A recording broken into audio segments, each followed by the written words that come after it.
কিভাবে চললে পরে জাহান্নাম থেকে মুক্তি পাওয়া যাবে সে কথাটি আল্লাহ পাক গোপন রাখেননি, ওপেন সিক্রেট। তিনি তো বান্দাদেরকে এজন্য সৃষ্টি করেন নাই যে বান্দাগুলি তিনি সব জাহান্নামে দিবেন। তিনি তৈরি করেছেন মানুষকে হেদায়েত যেন তারা পায়, সেই জন্য আল্লাহ পাক তাকে জ্ঞান দিয়েছেন, নবী দিয়েছেন, কিতাব দিয়েছেন। সুতরাং আল্লাহ পাকের উপরে ঈমানটা আনতে হলে 4টি শর্ত লাগবে। একটা হচ্ছে আল্লাহর উপরে ঈমান এনেছে এই কথাটা বললেই হবে না, ঈমান এনেছি 4টি শর্ত লাগবে। প্রথম হচ্ছে আল্লাহ আছেন, এটা স্বীকার করতে হবে, বিশ্বাস করতে হবে। 2 নম্বরে আল্লাহর গুণাবলী সহ আল্লাহকে বিশ্বাস করতে হবে। 3 নম্বরে আল্লাহর ক্ষমতাটাকে স্বীকার এবং বিশ্বাস করতে হবে। 4 নম্বরে আল্লাহ পাকের আদেশ এবং নিষেধ এর উপরে বিশ্বাস করতে হবে। 1 নম্বরে আল্লাহ আছেন। আমার মনে হয় এই ব্যাপারে বক্তৃতা করার কোনো দরকার নাই, কারণ আল্লাহ নাই এই চিন্তা যারা করে তাদের এই মাহফিলে এসে বসার কোনো জরুরত নেই, ঠিক কিনা? তা আমি ধরে নিতে পারি যে যারা আসছেন, বসে আছেন, দাঁড়ায় আছেন, সব আল্লাহরে বিশ্বাস করে। সুবহানাল্লাহ। আল্লাহ ছিলেন, আছেন, থাকবে। যারা বিশ্বাস করে না এগুলো পোড়া কপাল, ঠিক কিনা? এই পোড়া কপালে।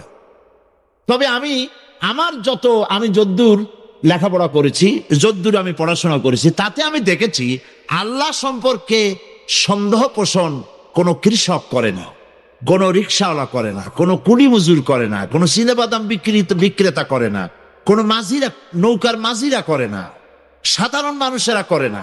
আল্লাহর ব্যাপারে কোনো সন্দেহ পোষণ করে না। সন্দেহ পোষণ করে কারা? বুদ্ধির ঠেলায় মাথায় চুল নাই যাদের। অসংখ্য দৃষ্টান্ত এই পৃথিবীর বুকে ছড়ায় রেখেছি। এসব দৃষ্টান্ত থেকে উপদেশ গ্রহণ করতে পারবে তারা যাদেরকে আমি রব্বুল আলামিন জ্ঞান দান করেছি, যাদের জ্ঞান দিয়েছি। ওরা তো জ্ঞান পায় নাই, ওরা পাইছে বুদ্ধি। ওরা কি পেয়েছে? বুদ্ধি। আল্লাহ কোরআন শরীফে কোথাও বলেন নাই যে তোমরা আমার কাছে দোয়া করো আল্লাহ আমার বুদ্ধি বাড়ায় দাও। আছে না এরকমের কথা? আল্লাহ কি বাড়াইতে বলছে?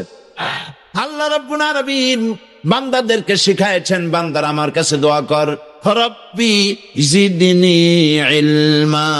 আয় আমার রব, আয় আমার স্রষ্টা, তুমি আমার ইলমকে, আমার জ্ঞানকে বৃদ্ধি করে দাও। বলেন সুবহানাল্লাহ। সুতরাং আল্লাহ রাব্বুল আলামিন সম্পর্কে সামান্য লেখাপড়া যারা করে ওরা আল্লাহরে বুঝবে কি করে? তবে আল্লাহ কোনো অ্যাকশন নেন না। পিঁপড়া সে যদি হাতির দেখে একটা ঠ্যাং উঁচু করে বলে, এই হাতি কত বড় একটা দেহ, এরকম যদি একটা বেসকি দেয়, তাহলে হাতি কি পিঁপড়ারে তাড়িয়ে আসে নাকি? আরে তোমার মতো ছাগল পাগল কইলো যে আল্লাহ নাই, তাতে আল্লাহ কিছু আসে? যা ছাগল পাগল, কুকুর, ভেড়া, এগুলোর কোনো দাম নাই আল্লাহর কাছে, এগুলোর কোনো মূল্য না। আল্লাহ পাক বলেছেন যারা আল্লাহরে অস্বীকার করে, যারা কাফের, তারা জানোয়ারের চাইতে নিকৃষ্ট। তারা হচ্ছে পৃথিবীর সমস্ত সৃষ্টি জগতের মধ্যে নিকৃষ্ট হচ্ছে তারা, যারা কাফের, যারা আল্লাহকে অস্বীকার করেছে। দেখুন কোরআন শরীফে আল্লাহ পাক এক জায়গায় বলেছেন, ওয়ালাকাদ জারা'না লি জাহান্নামা কাসীরাম মিনাল জিন্নি ওয়াল ইনস। আমি মানুষ এবং জিনেদের মধ্যে এক শ্রেণীর মানুষ আর জিনকে তৈরি করেছি জাহান্নামের জন্য। জাহান্নামের জন্য তারা তৈরি হয়েছে। তারা যাদেরকে অন্তঃকরণ দিয়েছি, এই অন্তঃকরণ দিয়ে সব বুঝলো, এই বিবেক দিয়ে সব বুঝলো, কিন্তু আমারে বুঝলো না, আমার সৃষ্টি বুঝলো না। তাদের চোখ দিছি, কিন্তু চোখ দিয়ে সব দেখলো, আমার সৃষ্টি দেখে আমাকে চিনল না। তাদের কান দিলাম, এ কান দিয়া সব শুনলো, কিন্তু মজলুম দুর্বলের ফরিয়াদ তাদের কানের মধ্যে ঢুকলো না। আল্লাহ পাক বলেন এগুলি হলো চতুষ্পদ জানোয়ার। আল্লাহ পাক কি বলছেন? বিবেক দিলাম, আমাকে চিনলে না। চোখ দিলাম, আমার সৃষ্টি দেখে আমাকে উপলব্ধি করলে না, হেদায়েত পেলে না। কান দিলাম, হক শুনলে না। উলাইকা কালানাম, মালিক চেনো নাই, কাজী তুমি হচ্ছ চতুষ্পদ জানোয়ারের মতো। এ পর্যন্ত বললে না হয় হতো, কিন্তু আল্লাহ আর একটু আগায় গেলেন। আল্লাহ পাক সামনে গিয়ে বললেন জানোয়ারের চাইতে নিকৃষ্ট। মালিককে চিনতে হবে। সেই মালিককে চেনার জন্য আল্লাহ রাব্বুল আলামিন কোরআনে কারীমের ভিতরে এই সূরাটির মধ্যে আল্লাহ পাক বলছেন আমার সাথে ব্যবসা করতে হবে, এবং প্রথম কাজ হচ্ছে আমাকে চেনা, আল্লাহকে চিনতে হবে। আল্লাহ আছেন তা বিশ্বাস করতে হবে। একটি কথার ভেতরে, একটি ছোট্ট সূরার মধ্যে আল্লাহ পাক বিষয়টি ক্লিয়ার করেছেন। আল্লাহ পাক বলেছেন, হে নবী আপনি বলুন আল্লাহ এক এবং একক, তিনি বেনিয়াস, কারো মুখাপেক্ষী তিনি নন, তিনি কাউকে জন্ম দেন নাই, তাকেও কেউ জন্ম দেয় নাই। আকাশ আর জমিনে আল্লাহ পাকের সমকক্ষ কেউ নাই। সুবহানাল্লাহ। এ হচ্ছে আমার আল্লাহ, এ হচ্ছে আমার আল্লাহ। কাউকে জন্ম দেন নাই, তিনিও কারো জন্মে হন নাই, তিনি কারো মুখাপেক্ষী নন, আকাশ আর জমিনে তার সমকক্ষ কেউ নাই। সুতরাং এই হচ্ছে আল্লাহ পাক, তার জাতকে, তার অস্তিত্বকে মানতে হবে, স্বীকার করতে হবে। এটা গেল 1 নম্বর। 2 নম্বরে হচ্ছে আল্লাহর গুণাবলী, গুণাবলীকে স্বীকার করা। পানিকে বিশ্বাস করতে হবে, পানি ডুবাই দিতে পারে, ভিজাইতে পারে। পানির এই ধর্ম সহকারে, এই শক্তি সহকারে পানিকে বিশ্বাস করতে হবে। পয়জনকে বিশ্বাস করতে হবে, তাকে পান করলে আমি মরে যেতে পারি। সাপে দংশন করলে মরে যেতে পারি, সাপকে এভাবে বিশ্বাস করতে হবে। বাঘকে বিশ্বাস করতে পারে হতে হবে যে সে যে কোনো মুহূর্তে আমাকে হামলা করতে পারে। প্রত্যেক জিনিসের শক্তি সহকারে, আগুন সে জ্বালাতে পারে, পোড়াতে পারে, এই শক্তি সহকারে বিশ্বাস করতে হবে। আল্লাহরে বিশ্বাস করবেন কিভাবে? আল্লাহর গুণাবলী সহকারে। আমার স্রষ্টা, আমার রব, গোটা বিশ্বের রব, বিশাল আকাশের মালিক, জমিনের মালিক, বিস্তীর্ণ এই পৃথিবীর মালিক, সব কিছুর একচ্ছত্র মালিককে, আল্লাহ পাককে স্রষ্টা হিসেবে মানতে হবে। তিনি সৃষ্টি করেছেন, তিনি রব, তিনি সৃষ্টি করেন, তিনি প্রতিপালন করেন, তিনি পূর্ণতায় পৌঁছে দেন। এই হিসাবে তাকে বিশ্বাস করতে হবে। গোটা সৃষ্টিকে প্রতিপালন করার জন্য পানি দরকার। এই পৃথিবীর 4 ভাগের 3 ভাগ পানি আর 1 ভাগ স্থল। এই অতিরিক্ত পানি যে আল্লাহ বানালেন, 3 ভাগ পানি 1 ভাগ স্থল, এ পানি কি খামোখা বানিয়েছেন? না, এই পৃথিবীকে বাঁচায় রাখার জন্যই আল্লাহ পাক পানি বানায় রেখেছেন, অতিরিক্ত পানি বানাইছেন। আবার ওই পানি সব জায়গায় পৌঁছতে পারবে না বলে আল্লাহ বিরাট জলাধার বানিয়েছেন, সমুদ্র, মহাসমুদ্র, বিরাট বিরাট দরিয়া। এতে পানি সব জায়গায় পৌঁছবে না বলে আল্লাহ পাক আবার খাল বানিয়েছেন, নদী বানিয়েছেন, বিল বানিয়েছেন, হাওর বানিয়েছেন। পানি মাটির পরতে পরতে আল্লাহ পাক পানি রেখে দিয়েছেন। সুবহানাল্লাহ। তারপরে এতেও হবে না, সেই জন্য আল্লাহ পাক আবার সমুদ্র থেকে পানিগুলি তুলে মেঘমালায় পরিণত করে বৃষ্টির আকারে ফোঁটা ফোঁটা পানি দিয়ে কোথায় কোথায় শুকনা একটা বালুকণা আছে তাকেও খুঁজে বার করে পানি দিয়ে আল্লাহ পাক সিক্ত করে দেন, ভিজায় দেন। এ হচ্ছে আল্লাহ। তার এই প্রতিপালনের শক্তি সহকারে, গুণ সহকারে তাকে বিশ্বাস করতে হবে। সবকিছুর স্রষ্টা তিনি, মালিক তিনি। ওই আল্লাহ রাব্বুল আলামিন, তার গুণাবলী সহকারে বিশ্বাস করতে হবে। তার গুণ হচ্ছে তিনি খালিক, তিনি মালিক, তিনি রাজ্জাক। সকলের খাবার তিনি পৌঁছান, কারো খাবার তিনি, পৃথিবীতে যত প্রাণী তৈরি করেছেন সকলের খাবারও তিনি তৈরি করে দিয়েছেন। আল্লাহ পাক বলেছেন, পৃথিবীর ভিতরে এমন কোন প্রাণী নাই, এমন কোন জীব নাই যার রিস্কের দায়িত্ব আমি আল্লাহ গ্রহণ করি নাই। সুবহানাল্লাহ। সমস্ত প্রাণীর খাদ্য তিনি পৌঁছে দিয়েছেন, কোন জিনিস তিনি বাকি রাখেন নাই। আল্লাহকে বিশ্বাস করতে হবে, তিনি রাজ্জাক, তিনি খালেক, তিনি রব, তিনি স্রষ্টা। এই আল্লাহ পাকের যে 99টি নাম আছে, সমস্ত নাম হচ্ছে গুণবাচক নাম। এই গুণবাচক নাম দিয়ে তার গুণ সহকারে তাকে বিশ্বাস করতে হবে। গেল 2 নম্বর। 3 নম্বর হচ্ছে আল্লাহ পাকের ক্ষমতা। আল্লাহরে বিশ্বাস করবেন ক্ষমতা দিয়ে। কি ক্ষমতা? আল্লাহ রাব্বুল আলামিন, তার ক্ষমতা হচ্ছে দিনকে রাত বানাতে পারেন, রাতকে দিন বানাতে পারেন, সাগরকে নগর বানাতে পারেন, নগরকে সাগর বানায় দিতে পারেন, পথের মানুষ ধরে, রাস্তার মানুষ ধরে প্রেসিডেন্ট বানায় দিতে পারেন, আবার প্রয়োজনে ফাঁসির মঞ্চে চড়াই দিতে পারেন। আল্লাহ রাব্বুল আলামিন জিন্দাকে মৃত্যু করেন, মৃত্যুকে জিন্দা করেন। সবকিছুর ক্ষমতা, প্রচন্ড ক্ষমতার মালিক। এই ক্ষমতা অ্যাপ্লাই করার জন্য আল্লাহ রাব্বুল আলামিনের কোনো বাটন টেপা লাগে না, সেনাবাহিনী ডাকার দরকার হয় না। শুধু বলেন 2টা অক্ষর, শুধু 2টা অক্ষর হও, সাথে সাথে হয়ে যায়। এটার দুইটা ব্যাখ্যা আছে। একটা হচ্ছে যেটা আল্লাহ পাক এখনই চান সেটা কোন বলার সাথে সাথে তখনই হয়, আবার যেটা এখন চান না কিছু পরে, সেটার জন্য কোন বলার সাথে সাথে সেটার হওয়ার প্রক্রিয়া শুরু হয়ে যায়। আল্লাহ পাক ইচ্ছা করলে সব জায়গায় এটা করে দিতে পারেন। আমি ভূমিকম্প কেমনে হয় আমি সেটা দেখেছি। আজ থেকে কয়েক বছর আগে ক্যালিফোর্নিয়া, আমেরিকার একটি স্টেট, লস অ্যাঞ্জেলেসে ভূমিকম্প হয়েছিল। ওই দেশে রাস্তা আছে দোতলা, তিনতলা, চারতলা, ফ্লাইওভার গুলি তিনতলা, চারতলা পর্যন্ত। এই দৃশ্যটা ওয়াশিংটনের নাসা, যেখানে মহাশূন্য গবেষণাগারের কয়েকটা অফিস আছে, তার একটি অফিস আছে ওয়াশিংটন। সেইখানে আমাকে নেওয়া হলো এবং আমি দেখলাম বিরাট স্ক্রিন, সেই পর্দায় দেখানো হলো ভূমিকম্পের দৃশ্য। দরিয়ার ভিতরে পানি যেমন রোলিং হয়, তুফান হয়, এইভাবে করে যখন ভূমিকম্প শুরু হলো তখন ক্যালিফোর্নিয়ার রাস্তাঘাট, মাটিগুলি, বিল্ডিংগুলি দেখতেছিলাম মাটির মধ্যে দরিয়ার মতো তুফান হচ্ছে এরকম করে। পাটিসাপটা পিঠা আপনারা দেখেছেন বা ডিমের মামলেট দেখেছেন, এইটা যেমন জড়ায় দোতলা, তিনতলা রাস্তাগুলি একটার পর একটা পেঁচাইয়া দুমড়ে মুচড়ে মুহূর্তের ভিতরে, 1 মিনিট তো নয়, কয়েক সেকেন্ডের ভিতরে সব শেষ হয়ে গেল, লণ্ডভণ্ড হয়ে গেল। এইখানে কোনোদিন মানুষের বসতি ছিল বলে তার কোনো প্রমাণ নাই, কিন্তু দুর্ভাগ্যজনক সত্য এই, মানুষ এগুলি চোখে দেখে তারপরেও বিশ্বাস করতে পারে না। কপাল পোড়া। এগুলো কি? কপাল পোড়া, বিশ্বাস করতে পারে না। ক্ষমতায় যে যখন থাকে তখন চতুর্দিকে অন্ধকার দেখে, মনে করে যে এ ক্ষমতা আর আমার হাত থেকে যাবে না, যা খুশি তাই করব। কিন্তু তোমাকে নিয়ন্ত্রণ করার আরেকজন আছেন কিনা?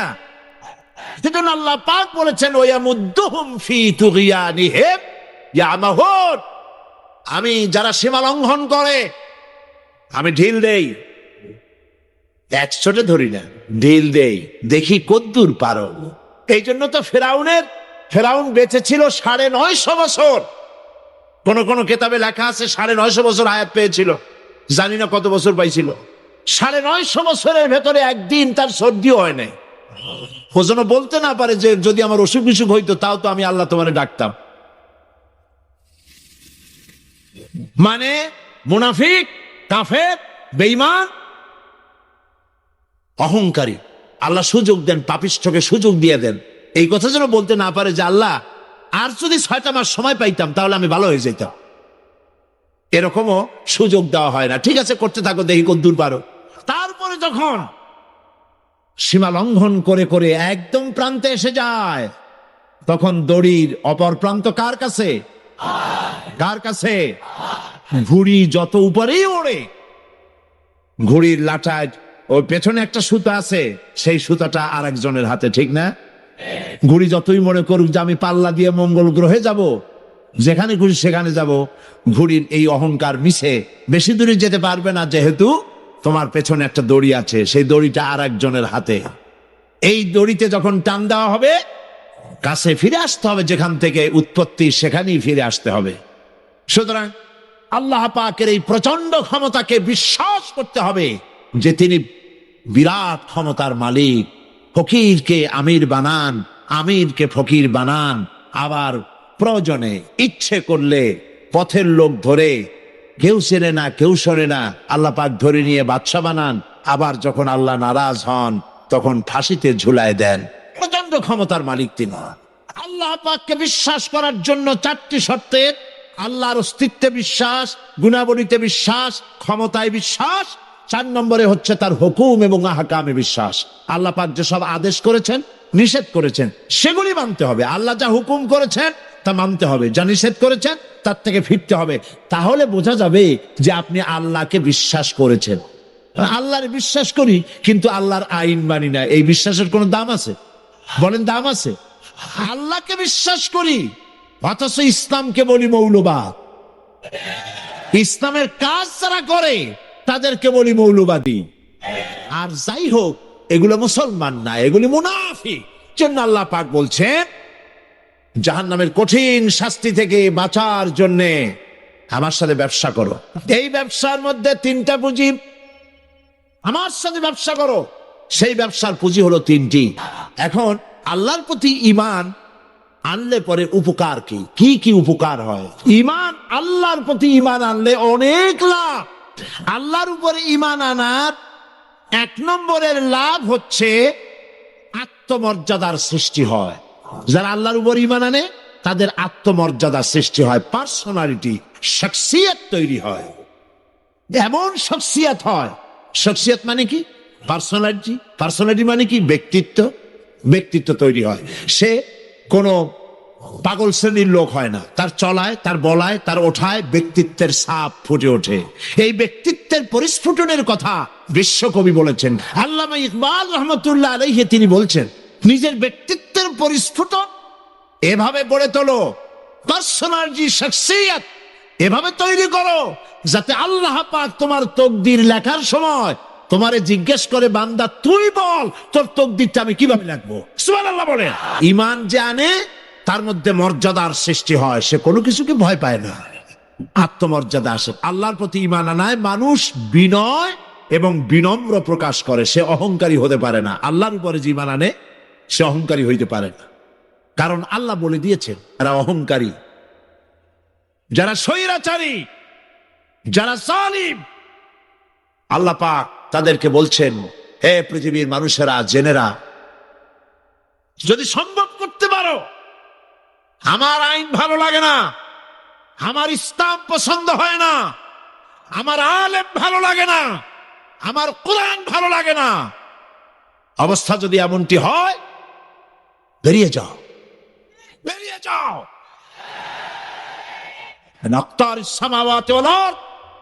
আমার সার্বভৌমত্বের ভেতর থেকে, আকাশের নিচের থেকে, জমিনের উপর থেকে বেরিয়ে যা।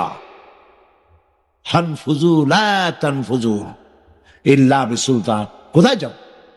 পালাবার জায়গা নাই, বেরোতে পারবে না। আকাশ আর জমিন দিয়ে প্যাকেট করে রেখেছি, পালাবার জায়গা নাই। কোথায় যাইবা? জুলুমের হাত যত আছে করতে থাকো, আর আল্লাহ রাব্বুল আলামিন দেখতেছেন। সুতরাং ইমানদার ব্যক্তি, তার মধ্যে বিনয় আসে, বিনম্র হয়। সে পয়সা করে আসে বলে অহংকার করে না, কারণ আল্লাহ বলেছেন, ওয়াল্লাহুল গানিয়্যু ওয়া আনতুমুল ফুকারা। আল্লাহ সাফ বলে দিয়েছেন, আল্লাহই হচ্ছেন কারো মুখাপেক্ষী নন, সম্পদশালী। আল্লাহর কোন সম্পদের অভাব নাই। ওয়া আনতুমুল ফুকারা, দুনিয়ায় তোমরা যা বাস করো সব ফকিরের গোষ্ঠী, কিচ্ছু নাই তোমাদের। তোমাদের যা দি খাইয়া শেষ করে ভালো, আর আমার কাছে যা আছে আমি শুধু দিতে থাকি, আর ভাণ্ড শুধু ভরাই থাকে, মোটেও খালি হয় না। সুবহানাল্লাহ। কাজী মোমেন বান্দা সে অর্থ এবং বৃত্তের অহংকার করে না, বিদ্যার অহংকার করে না। অর্থ বৃত্ত কত আছে তোমার, কয় টাকার মালিক? আল্লাহ যদি ইচ্ছে করে ব্রেনের ভিতরে যদি টিউমার ঢুকায় দেন, ব্রেনের একটা নার্ভ আর একটা নার্ভের সাথে জড়ায় দেবেন, জায়গা হবে কোথায়? হেমায়তপুর। হেমায়তপুর কোথায়? কাছেই, পাবনা। সুতরাং আল্লাহ পাক ইচ্ছে করলে এটা করে দিতে পারেন, পারেন না? খুব করতে পারেন। হার্টের ভেতরে ক্যান্সার দিয়ে দিতে পারে, 14 গোষ্ঠী বিক্রি করলো, ডাক্তারের পয়সা হবে না। পারেন না আল্লাহ পাক? পারেন কিনা? পারেন। সেই জন্য যত বড় ধনী হোক, পয়সার মালিক হোক, আল্লাহর উপর ঈমান আনলে পরে যে গুণটা হয়, সে অহংকারী হয় না, বিনয়ী হয়। ভোগ নাই, তন্দ্রা নাই। কা ঘুমানো না, তন্দ্রাও যান। তন্দ্রা কারে কয়? জিমানি, যাই বলেন আপনারা বুঝে নিয়ে, ওই যে বসে বসে এরকম করে, আল্লাহ ওরকমও করেন না। ঘুমো নাই, তন্দ্র। হযরত মুসা আলাইহিস সালাম বলছিলেন যে, আল্লাহ তুমি নাকি ঘুমাও না। মুসা আলাইহিস সালাম তো খুব আদরের নবী, আল্লাহ পাকের খুব আদরের নবী, দারুণ আদর। আল্লাহ পাক বলছেন, মুসা আমি তোমারে আমার জন্য বানাইছি। সুবহানাল্লাহ। কোরআন শরীফে আছে, আল্লাহ পাক বলছেন, মুসা আমি তোমারে আমার জন্য বানাইছি। তোমাকে যখন তোমার মা দরিয়ায় ভাসায় দিয়েছিল, আমি তোমার বাক্সর দিকে তাকাইছিলাম। সুবহানাল্লাহ। আল্লাহ যদি বলেন আমি তাকাইছিলাম, সুবহানাল্লাহ, তোমারে আমার জন্য বানাইছে। সুতরাং হযরত মূসা আলাইহিস সালাম তিনি বলছেন আল্লাহ পাককে, খুব আদরের নবী তো, আল্লাহ তুমি নাকি ঘুমাও না? আল্লাহ কয় তুমি বিশ্বাস করো না? হযরত মূসা আলাইহিস সালাম বললেন আল্লাহ অবশ্যই বিশ্বাস করো, তবে বুঝি না বিষয়টা কি, বুঝি না কেমনে না ঘুমাই পারে, বুঝি না।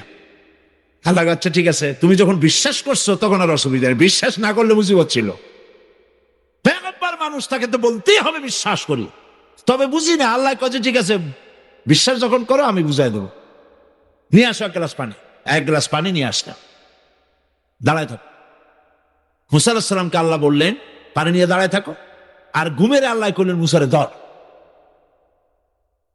মূসা আলাইহিস সালামের ঘুম এসে গেল। ঘুমের আমেজে হাতটা শিথিল হয়ে গ্লাসটা পড়ে ভেঙ্গে চুরমার হয়ে গেল। হযরত মূসা আলাইহিস সালাম ভয় পেয়ে গেলেন। আল্লাহ পাক শোনায় দিলেন ভয়ের কোনো কারণ নাই, একটা পরীক্ষার জন্যই দিলাম, তোমার বোঝার জন্যই দিলাম। তুমি যেমন এক গ্লাস পানি নিয়ে, একটা গ্লাস নিয়ে এক মুহূর্ত দাঁড়াতে পারলে না, ঘুম আসলো আর হাত থেকে পড়ে গ্লাসটা ভেঙে গেল। মুসারে তুমি বুঝে নাও, তুমি জেনে রাখো, তাম সৃষ্টি জগৎ তোমার আল্লাহ, আল্লাহ রব্বুল আলামিনের হাতের মুঠার মধ্যে রয়েছে। আল্লাহ রব্বুল আলামিন যদি ঘুমায় যান, এই পৃথিবীর আকাশ এবং জমিনের সব ট্রাফিক কন্ট্রোল আল্লাহ পাক নিজেই করেন। যদি তিনি ঘুমায় যান, সব শেষ হয়ে যান।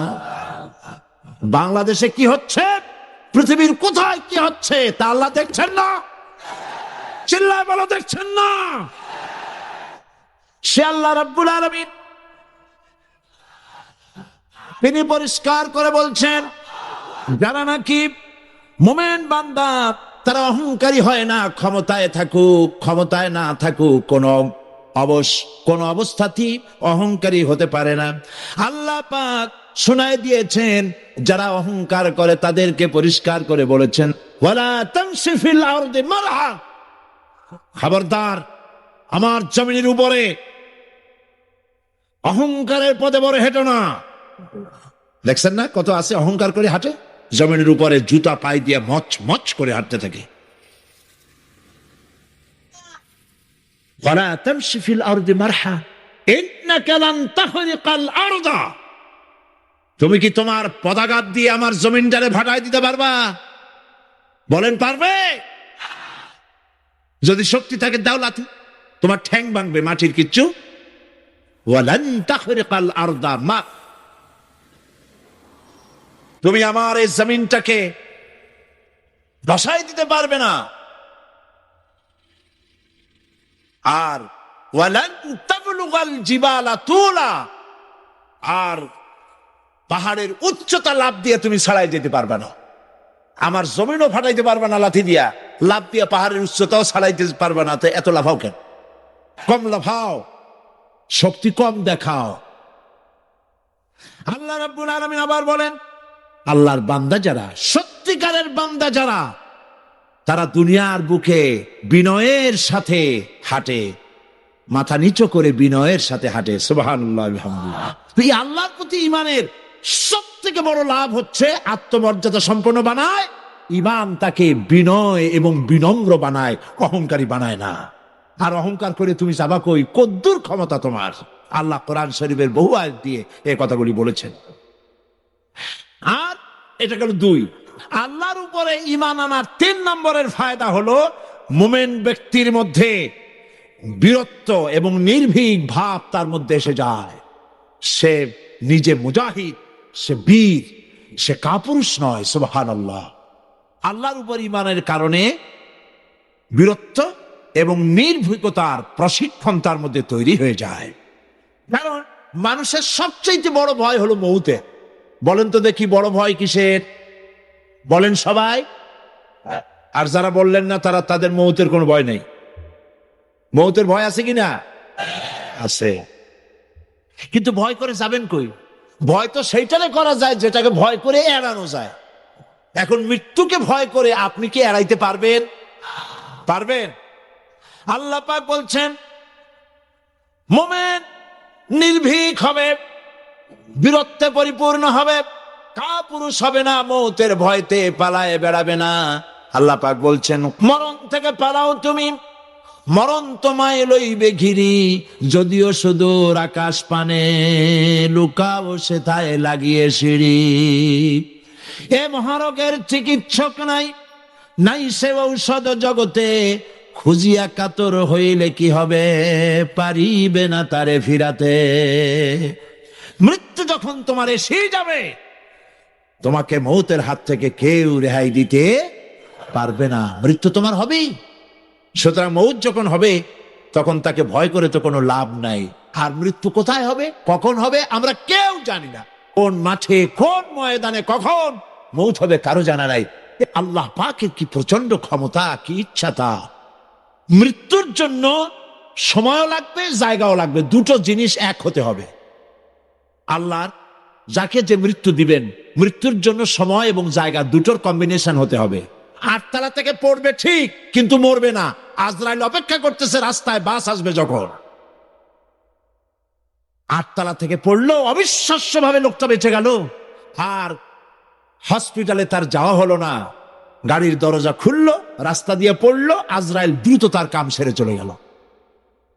সুতরাং মুমিন ব্যক্তি আল্লাহর উপর ঈমান আনার কারণে দুর্জয় মনোবল সৃষ্টি হয়। কাপুরুষ জীবনে কয়েকবার মরে, সাইকেলের টায়ার বাস্ট হয়েছে শুনে বেহুশ হয়, তারপরে ট্রাকের টায়ার বাস্ট হয়েছে শুনলে কানের তলা ফেটে যায়, বোম বাস্ট হয়েছে আওয়াজ শুনে হার্ট ফেল করে, পাতুসিয়েলের ডাক শুনলে কোনো হুশই থাকে না। এই হচ্ছে কাপুরুষদের কাজ।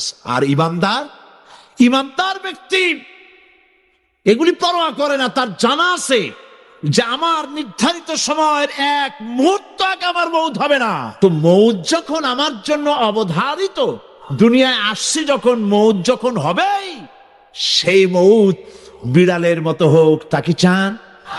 আমি তো বলি যে বিড়ালের মতো 500 বছর বেঁচে থাকার কোনো লাভ নাই, সিংহের মতো 5 মিনিট বাঁচুন।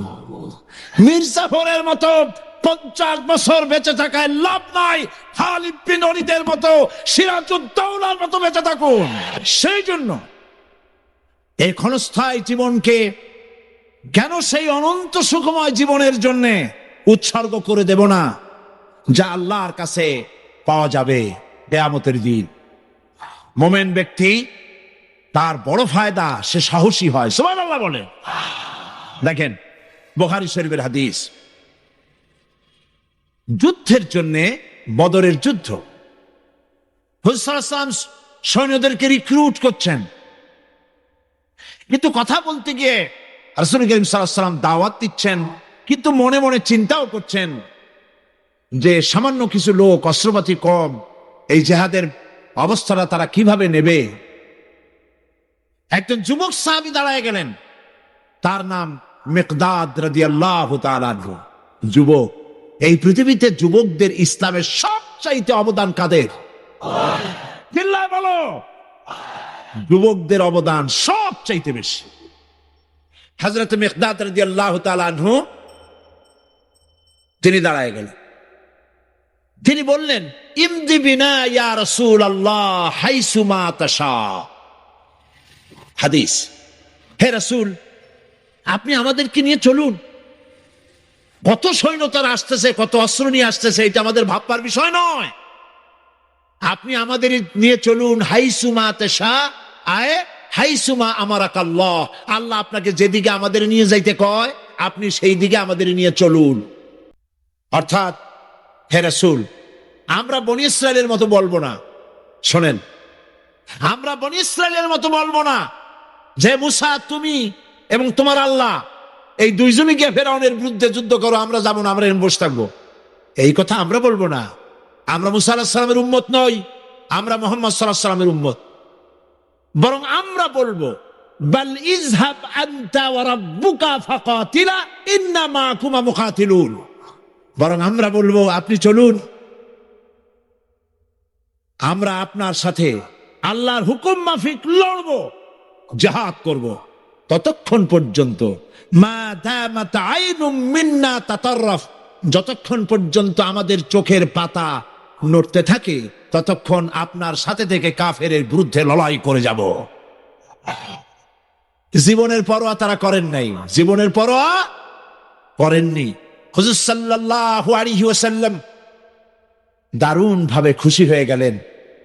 হুজুর হেজিটেট ফিল করছিলেন যে এই সামান্য কিছু লোক, অস্ত্র নাই, পাতি নাই, এতগুলি লোকের বিরুদ্ধে যুদ্ধ করতে যাবে। যুবকের মুখে এই কথা শুনে হুজুর দারুণ খুশি হলেন। আল্লাহর নবী বললেন, ও সাহাবীরা, তোমাদের মনোভাব যখন এই, তোমাদের মানসিকতা যখন এই, চলো আমার সাথে বেহেশতের দিকে, সেই জান্নাতের দিকে যেই জান্নাত আল্লাহর আকাশ আর জমিনের চাইতে অনেক প্রশস্ত, চলো আমার সাথে জান্নাতে। ফাকামা উমাইর বিন হামাম ওয়া কানা ইয়াকুলু তামার, হযরত উমাইর নামক একজন যুবক দাঁড়ায় গেলেন এবং তিনি হাতে কতগুলি খরমা ছিল, সেই খরমাগুলি তিনি চিবোচ্ছিলেন। রাসূলুল্লাহর বক্তৃতা শুনতেছিলেন আর খরমা চাবাচ্ছিল। খরমা চাবান, বিচিগুলি ফেলে দেন, এভাবে করতেছেন, হাতে কতগুলো খরমা। হযরতে উমাইর বলছেন, ফাকালা বাখ বাখ, অর্থাৎ আয় আযমাহু আয় আহসানাহু, হে রাসূল আপনি কি সুন্দর কথা বললেন। আপনার সাথে লড়াই করতে যাব কাফেরদের বিরুদ্ধে, সেই লড়াই করলে এমন বেহেশত পাবো যে বেহেশত হবে আকাশ আর জমিনের চাইতেও প্রশস্ত। তাহলে ওয়াল্লাহি হাত্তা আকুলাহুন্না ইন্নাহা লাহায়াতুন তাবিলা, তাহলে আমার হাতে যে খরমাগুলি আছে এই সমস্ত খরমাগুলি খেতে গেলে কিন্তু অনেক সময় লেগে যাবে। এত সময় বেহেশতে যাওয়ার জন্য আমি তো তর সহ্য করতে পারবো না। আর আমাবিহিন্না, হাতের সব খরমা ভালাই দিলেন, যুদ্ধে ঝাঁপায় পড়লেন। অনেকক্ষণ কাফেরদের বিরুদ্ধে লড়াই করে হযরত উমাইর শাহাদাত বরণ করলেন। রাসূলুল্লাহ তার লাশের কাছে গিয়ে আঙ্গুল দিয়ে ইশারা করে বললেন, ইন্নাকা মিন আহলিহা, উমাইর তুমি যেই বেহেশতে যাওয়ার জন্য খরমাগুলি খাওয়ার সময় পাচ্ছিলে না, তাড়াতাড়ি করে খরমাগুলি হাত দিয়ে ফেলে দিয়েছিলে, আমি আল্লাহর রাসূল, আমি সাক্ষ্য দিচ্ছি অবশ্যই আল্লাহর সেই জান্নাত তোমার জন্য অবধারিত। মুমিন ব্যক্তি সে কখনো মৃত্যুর ভয়ে উদ্দেশ্য হাসিল থেকে চুপ করে বসে থাকে না। সে ভয় করে কেবলমাত্র কাকে? সে মৃত্যুর ভয়, মৃত্যু হবে আল্লাহর অনুমতি ব্যতিরেকে বান্দার কোনো ক্ষতি সাধন কেউ করতে পারে না। জোরে বলেন সুবহানাল্লাহ। কেউ কারো কোনো ক্ষতি করতে পারবে না। যেটা ক্ষতি যদি কিছু থাকে কিসমতে, ওটা তো মুকাদ্দার ছিল, তকদির ছিল, সেটাই হবে, এর বাইরে কিছুই হবে না।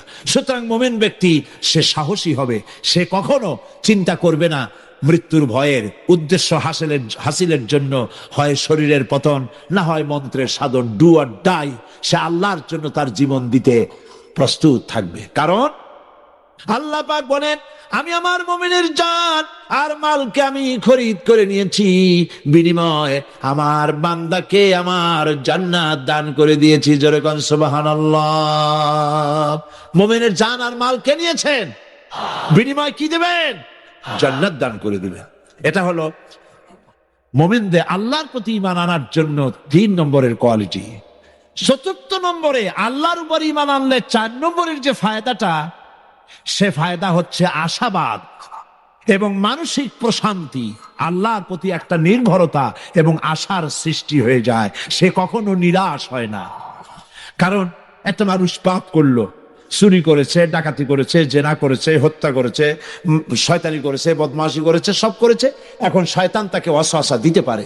সেই জন্য আল্লাহ রাব্বুল আলামিন বলেছেন, লা তাকনাতু মির রাহমাতিল্লাহ, বান্দারে আমার রহমত থেকে নিরাশ হয়ে যেও না। আল্লাহর রহমত, বান্দা তোমার গুনাহ কতটুকু?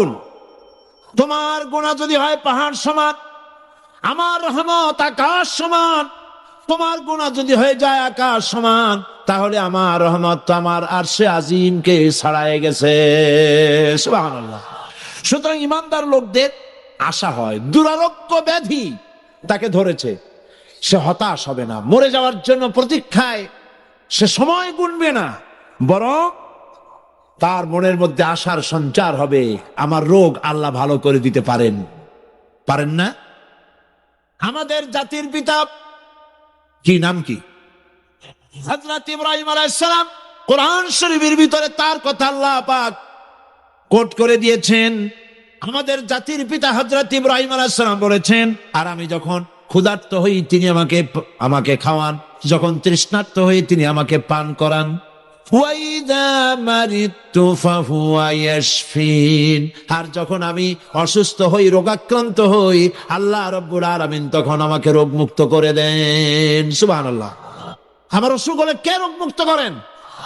সুতরাং দীর্ঘস্থায়ী কোন রোগ হয়েছে, মোমেন হতাশ হবে না। মোমেন হতাশ হবে না। হতাশ হয় কেবলমাত্র কাফের। হতাশ হয় কে? মোমেন কখনো হতাশ হয় না। হতাশ হয় ইমানের পরিপন্থী কাজ। আল্লাহ পাক বলেছেন, আমার রহমত থেকে মায়ুস হয়েও না। দেখেন হযরত আইয়ুব আলাইহিস সালামের কত বড় রোগ হয়েছে, শরীর পোকায় ধরেছে, জর্জরিত হয়েছে, দুর্গন্ধ হয়েছে, গ্রামের লোকেরা তাকে বের করে দিয়েছে, স্ত্রী পুত্র পরিজন সব চলে গিয়েছে। এমনকি জিহ্বায় যখন পোকা ধরল, হযরত আইয়ুব আলাইহিস সালাম আল্লাহ রাব্বুল আলামিনের দরবারে ফরিয়াদ করলেন, আয় আল্লাহ, আমি অসুস্থ হয়ে পড়েছি, আমি রোগাক্রান্ত হয়েছি, আর তোমার নাম রহমান রহিম, তুমি আমাকে রোগ মুক্ত করো। হযরত আইয়ুব আলাইহিস সালাম আল্লাহর দরবারে ফরিয়াদ করলেন, রব্বুল আলামিন, সারা শরীরে পোকায় জর্জরিত হয়ে গেছে, এখন আমার জিহ্বায় পোকা ধরেছে, মাবুদ গো, আমি তোমার কাছে ফরিয়াদ করি, আমার জিহ্বায় পোকা দিও না, কারণ জিহ্বাটাও যদি নষ্ট হয়ে যায় তাহলে তোমার মতো আল্লাহর জিকির আমি কি দিয়া করব।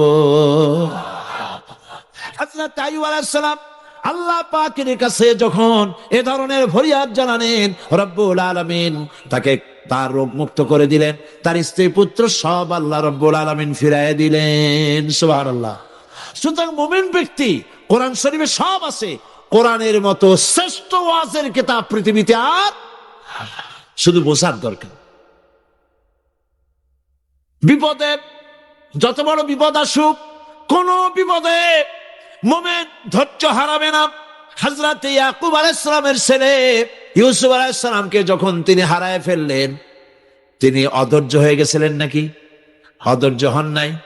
কারণ আমি আমার বক্তৃতার সূচনায় বলেছি, আমরা কল্যাণ বুঝি না, অকল্যাণও বুঝি না। কোন বিপদ আসতে পরে আমরা হয়রান হয়ে যাই, কিন্তু বিপদের মধ্যে কল্যাণ আছে আমরা তা বুঝতে পারি না। কথা বুঝে আসছে? হযরত ইউসুফ আলাইহিস সালামকে কুয়ার ভিতরে ফেলে দেওয়া হলো। 11 ভাই মনে করেছে কুয়ার ভিতরে ফেলে দিয়া ইউসুফ আলাইহিস সালামকে মেরে ফেললাম, কিন্তু তারা বোঝে নাই আসল কামটা কি হয়েছে। এটা তো কুয়া নয়, এটা একটা টানেল, এটা একটা সুড়ঙ্গ। একদিকে কেনান হলো তার এক মুখ, ওই সুড়ঙ্গের এক মুখ হলো কেনানে। কেনান ইউসুফ আলাইহিস সালামকে ফেলে দেওয়া হলো কুয়ার ভিতরে মারার জন্যে, কিন্তু আল্লাহ পাকের ইচ্ছা ইউসুফ আলাইহিস সালাম মরবে না। এই টানেলের অপর প্রান্ত, মিশরের সিংহাসনের টানেলের এপার দিয়া ইউসুফ আলাইহিস সালামকে ঢুকালেন, অপর প্রান্তে মিশরের সিংহাসনে ইউসুফকে আল্লাহ বসাইয়া দিলেন। হযরত ইয়াকুব ছেলের জন্য অধৈর্য হলেন না। যখন তিনি খবর পেলেন ছেলে বাঘে খেয়ে ফেলেছে, তিনি তখন বলেছেন, আমি উত্তম ভাবে ধৈর্য ধারণ করলাম এবং আমি বিশ্বাস করি আল্লাহ রাব্বুল আলামিন আমার হারানো সবকিছু আমাকে ফিরাই দিবেন। বহু বছর পর যখন হযরত ইউসুফ আলাইহিস সালাম প্রেসিডেন্ট হয়েছেন মিশরের, 11 ভাই গেল সেখানে। এরপরে তিনি তাদেরকে পরিচয় দিলেন, ওরা ভয় পেয়ে গেল। তিনি বললেন, ভয়ের কোনো কারণ নাই, আমি আজকে কোনো প্রতিশোধ তোমাদের নেব না, তোমরা যাও। পিতার অবস্থা তিনি জানলেন, কাঁদতে কাঁদতে পিতার চোখ দুটো নষ্ট হয়ে গেছে। ইয়াকুব আলাইহিস সালাম, হযরত ইউসুফ আলাইহিস সালাম বললেন, যাও। নিজের জামাটা খুললেন, গায়ের জামা খুলে বললেন, ভাইরা আমার, এই জামা নিয়ে যাও, আর আমার আব্বার চোখের উপরে এই জামাটা রেখে দিও। ছেলেরা যখন হযরত ইউসুফ আলাইহিস সালামের জামা নিয়ে মিশর থেকে রওনা করেছে, গল্প নয়, উপন্যাস নয়, আল্লাহ পাক এই কোরআন শরীফের সূরা ইউসুফে বলেছেন, জামা নিয়ে মিশর থেকে রওনা করেছেন। কোথায় মিশর আর কোথায় কেনান? কেনানে বসে হযরত ইয়াকুব আলাইহিস সালাম বলছেন, তোমরা যদি আমাকে মতিভ্রম পাগল যদি মনে না করো, তাহলে একটা কথা বলি, আমার নাকে এখন আমি ইউসুফের গন্ধ পেতেছি। সুবহানাল্লাহ। তোমরা যদি আমাকে মতিভ্রম না করো, তাহলে আমি বলি আমি কিন্তু ইউসুফের গন্ধ পেতেছি। সুবহানাল্লাহ। হযরত ইউসুফ আলাইহিস সালামের জামা এনে ভাইরা যখন হযরত ইউসুফের চোখের উপরে রেখে দিলেন, হযরত ইয়াকুবের দুটো চোখ সাথে সাথে আল্লাহ ভালো করে দিলেন। আসবরুন জামিল, ধৈর্য ধরো। ঈমানদার ব্যক্তি আশার উপরে তার জীবন বাঁচে, কারণ যত বড় বিপদ আসুক না কেন, আশ্রয় পাওয়ার একটা জায়গা আছে, তার নাম হলো আল্লাহ। হযরত ইউনূস আলাইহিস সালাম মাছটাকে গিলে ফেলে দিল, মাছটাকে গিলে মাটির অতল তলদেশে চলে গেছে। এত বড় বিপদ পৃথিবীর কোন মানুষের হতে পারে নাকি বলেন? কি বলেন? মাছের পেটের ভিতরে জানালা নাই, দরজা নাই, বেরোবার কোনো পথ নাই, মাছ গেছে পানির অতল তলদেশ। আল্লাহ পাক কোরআন শরীফের ভিতরে মানুষকে শোনান, মাছের পেটের অন্ধকার, পানির অন্ধকার, রাতের অন্ধকার, ত্রিবিধ অন্ধকারের ভেতর দিয়ে মাছের পেটের মধ্য দিয়ে ইউনূস আলাইহিস সালাম চিৎকার মারলেন, অধৈর্য হন নাই, হার্ট ফেল করেন নাই। তিনি বলছেন, তুমি ছাড়া কোনো ইলাহ নাই, কোনো পোষ্য নাই, মাবুদ নাই, তোমার পবিত্রতা ঘোষণা করছি, আমি জালিমদের অন্তর্ভুক্ত হয়ে গেছি। ইউনূস আলাইহিস সালাম যখন কাঁদতেছিলেন, আমি ইউনূসের ডাকের জবাব দিলাম। কে বলতেছেন? বড় করে বলেন, কে বলছেন? আল্লাহ। সুবহানাল্লাহ। আপনারা কি ভয় পাইছেন? ভয় পেয়েছে মুসলমান? আল্লাহ রাব্বুল আলামিন বলেন, আমি আমার ইউনূসের ডাকের জবাব দিলাম। শুধু জবাব দেই নাই, আমি ইউনূসকে তার মাছের পেটের ভিতর থেকে বাঁচাই দিলাম। মাছের পেটের মধ্যে বেদনা শুরু হয়ে গেল, এমন বেদনা হয়েছে মাছ এখন বমি না করে পারে না। কথা বুঝতে পেরেছ? মাছ এখন বমি না করে পারে না, পানির উপরে মাছ ভেসে উঠল। আল্লাহ কোরআন শরীফের ভিতরে বলছেন, মাছ সাতরায়া কিনারায় চলে গেল, ইউনূস আলাইহিস সালামকে বমি করে ফেলে দিল। ইউনূস আলাইহিস সালাম বেঁচে গেলেন। আল্লাহ পাক বলেন, শুধু ইউনূসকে বাঁচাইলাম না, বরং আমি সকলের জন্য আশার বাণী শোনাই, শোনো মুমিনেরা, ওয়া কাযালিকা নুজিল মুমিনিন। মুমিন বান্দা যারা, যত বড় বিপদ আসুক আমারে ডাকো, আমি বিপদ দিয়ে বাঁচাই দেব। জেনে রাখো, দুঃখ এবং কষ্টের পরে রয়েছে সুযোগ সুবিধা, আর অসচ্ছলতার সাথে রয়েছে উদার সচ্ছলতা। যত বড় বিপদ আসছে, এই বিপদের পরে আল্লাহ পাক তার গোলামদের উপরে রহমত নাজিল করবেন ইনশাআল্লাহ। সুতরাং ঈমানদার লোকেরা, তাদেরকে আল্লাহ পাক বলছেন, কোনো ভয় নাই, কোনো চিন্তা নাই, যত বড় বিপদে পড়ো আমারে ডাকো, আমি ডাকের সাড়া দিয়ে দেব। আল্লাহর উপরে ঈমান আনলে যত ফায়দা হয়, এত ফায়দা দুনিয়ায় কোথাও নাই। পঞ্চম নম্বরে, আল্লাহর উপরে ঈমান আনলে পরে আরেকটি বড় ফায়দা, সেটা হলো কঠিন এবং কঠোর বিপদে আল্লাহ পাক তার মধ্যে অবিচলতার এবং ধৈর্য ধরার তৌফিক দিয়ে দেন। সুবহানাল্লাহ। যত বড় বিপদ আসুক, সেই বিপদে মুসিবতে আল্লাহ পাক মুমিনদেরকে আল্লাহর উপরে নির্ভরতা শিখায় দেন। সুবহানাল্লাহ। কারণ মুমিনদের জানা আছে যে ঈমানদারদের বিপদ নতুন কিছু নয়, একেবারে আদম আলাইহিস সালাম থেকে শুরু হয়ে আসছে, ঠিক কিনা? আদম আলাইহিস সালামের বিপদ হয় নাই? আদম আলাইহিস সালামের বিপদ কি? শয়তান। তার বিপদ কি? শয়তান ছিল বিপদ।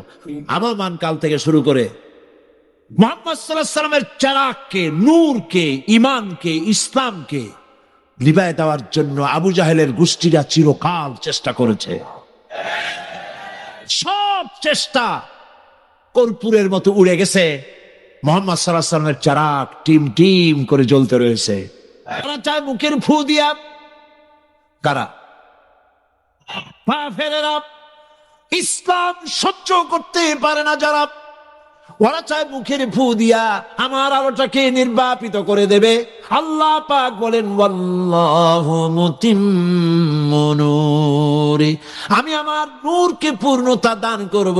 তাতে কাফির বেঈমানদের মনের ভিতরে যত জ্বালা হোক, যন্ত্রণা হোক, ওদের কলজা যত পুরুক, ইসলাম তার বিজয় পতাকা নিয়ে উড়বে, কেউ ঠেকাতে পারবে না। আর এমনি করে আমি সকল নবীর শত্রু বানিয়েছি সব পাপিষ্ঠ অপরাধ প্রবণ লোকদের। এরকম যদি একটা বেসকি দেয়, তাহলে হাতি কি পিঁপড়ারে তাড়িয়ে আসে নাকি? আরে তোমার মতো ছাগল পাগল কইলো যে আল্লাহ নাই, তাতে আল্লাহ কিছু আসে যা? ছাগল পাগল, কুকুর, ভেড়া, এগুলোর কোনো দাম নাই আল্লাহর কাছে, এগুলোর কোনো মূল্য না। আল্লাহ পাক বলেছেন যারা আল্লাহরে অস্বীকার করে, যারা কাফের, তারা জানোয়ারের চাইতে নিকৃষ্ট। তারা হচ্ছে পৃথিবীর সমস্ত সৃষ্টি জগতের মধ্যে নিকৃষ্ট হচ্ছে তারা, যারা কাফের, যারা আল্লাহকে অস্বীকার করেছে। দেখুন কোরআন শরীফে আল্লাহ পাক এক জায়গায় বলেছেন ওয়ালাকাদ জারা'না লি জাহান্নামা কাসীরাম মিনাল জিন্নি ওয়াল ইনস, আমি মানুষ এবং জিনেদের মধ্যে এক শ্রেণীর মানুষ আর জিনকে তৈরি করেছি জাহান্নামের জন্য। জাহান্নামের জন্য তারা তৈরি হয়েছে। তারা যাদেরকে অন্তঃকরণ দিয়েছি, এই অন্তঃকরণ দিয়ে সব বুঝলো, এই বিবেক দিয়ে সব বুঝলো, কিন্তু আমারে বুঝলো না, আমার সৃষ্টি বুঝলো না। তাদের চোখ দিছি, কিন্তু চোখ দিয়ে সব দেখলো, আমার সৃষ্টি দেখে আমাকে চিনল না। তাদের কান দিলাম, এ কান দিয়া সব শুনলো, কিন্তু মজলুম দুর্বলের ফরিয়াদ তাদের কানের মধ্যে ঢুকলো না। আল্লাহ পাক বলেন এগুলি হলো চতুষ্পদ জানোয়ার। আল্লাহ পাক কি বলছেন? বিবেক দিলাম, আমাকে চিনলে না। চোখ দিলাম, আমার সৃষ্টি দেখে আমাকে উপলব্ধি করলে না, হেদায়েত পেলে না। কান দিলাম, হক শুনলে না। উলাইকা কালানাম, মালিক চেনো নাই, কাজী তুমি হচ্ছ চতুষ্পদ জানোয়ারের মতো। এ পর্যন্ত বললে না হয় হতো, কিন্তু আল্লাহ আর একটু আগায় গেলেন। আল্লাহ পাক সামনে গিয়ে বললেন জানোয়ারের চাইতে নিকৃষ্ট। মালিককে চিনতে হবে। সেই মালিককে চেনার জন্য আল্লাহ রাব্বুল আলামিন কোরআনে কারীমের ভিতরে এই সূরাটির মধ্যে আল্লাহ পাক বলছেন আমার সাথে ব্যবসা করতে হবে, এবং প্রথম কাজ হচ্ছে আমাকে চেনা, আল্লাহকে চিনতে হবে। আল্লাহ আছেন তা বিশ্বাস করতে হবে। একটি কথার ভেতরে, একটি ছোট্ট সূরার মধ্যে আল্লাহ পাক বিষয়টি ক্লিয়ার করেছেন। আল্লাহ পাক বলেছেন হে নবী আপনি বলুন আল্লাহ এক এবং একক, তিনি বেনিয়াস, কারো মুখাপেক্ষী তিনি নন। তিনি কাউকে জন্ম দেন নাই, তাকেও কেউ জন্ম দেয় নাই। আকাশ আর জমিনে আল্লাহ পাকের সমকক্ষ কেউ নাই। সুবহানাল্লাহ। এ হচ্ছে আমার আল্লাহ, এ হচ্ছে আমার আল্লাহ। কাউকে জন্ম দেন নাই, তিনিও কারো জন্মে হন নাই। তিনি কারো মুখাপেক্ষী নন, আকাশ আর জমিনে তার সমকক্ষ কেউ নাই। সুতরাং এই হচ্ছে আল্লাহ পাক, তার জাতকে, তার অস্তিত্বকে মানতে হবে, স্বীকার করতে হবে। এটা গেল এক নম্বর। দুই নম্বরে হচ্ছে আল্লাহর গুণাবলী, গুণাবলীকে স্বীকার করা। পানিকে বিশ্বাস করতে হবে, পানি ডুবাই দিতে পারে, ভিজাইতে পারে। পানির এই ধর্ম সহকারে, এই শক্তি সহকারে পানিকে বিশ্বাস করতে হবে। পয়জনকে বিশ্বাস করতে হবে, তাকে পান করলে আমি মরে যেতে পারি।